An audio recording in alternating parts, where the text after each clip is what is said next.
I believe we as organization handle differently the cases. We have the flexibility to assess the responsibilities and the decisions. When Vargas was found with Clenbuterol, the California Commission, we got an immediate communications. We looked into the thing, and a protocol was established, and the fight was saved, and it turned out to be the fight of the year. So we have had difficult experiences with meldonium, a very new drug just added to the list by WADA, and our heavyweight fight falls because of that. Then amphetamines, then, you know, doping is very difficult. Every time there's a substance, you don't even know what it is.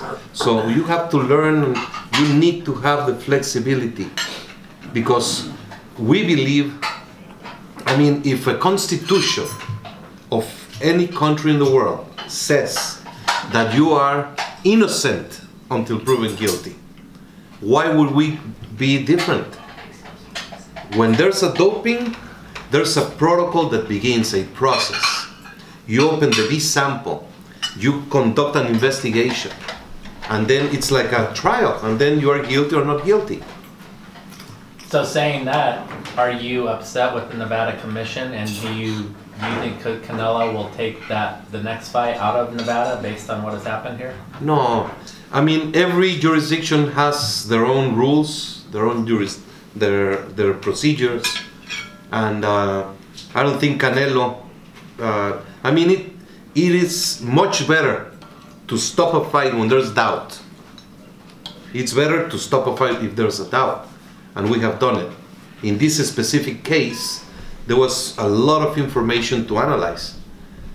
I'm not saying, I'm not going into Nevada or evaluating Nevada, that's their way of procedure.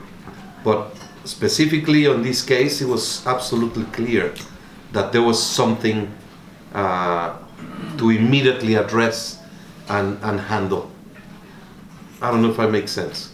Clenbuterol is so clear to be a problem that is not a doping.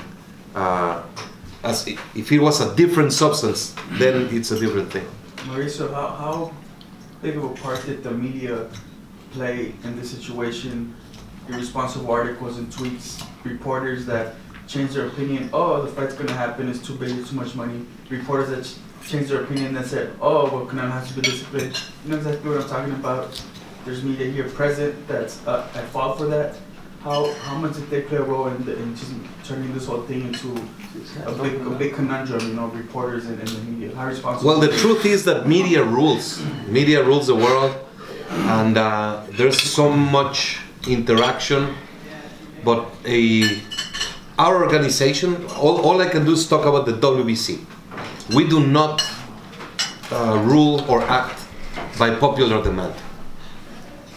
That's so it's difficult, and it gets, if you read your tweet and your social media and your press, it could get to be difficult. They call you all types of things, but we have to stand by the rules, and we have to stand by what is best for the sport in all sense.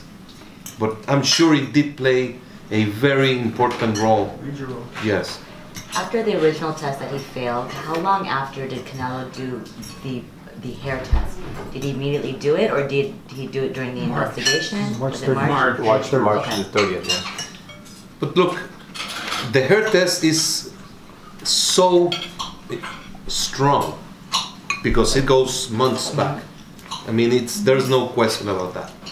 But even the first two tests, 0.6 nanograms is 0.0006 picograms. And if you compare that amount to the positives, Vargas was 1.5, I think, 1.3. So Canelo was less than double, or less than 50%.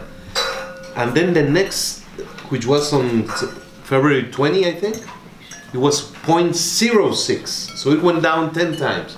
So we analyzed that compared to the doping problems in soccer and the study that was performed by WADA. They study the difference between food contamination and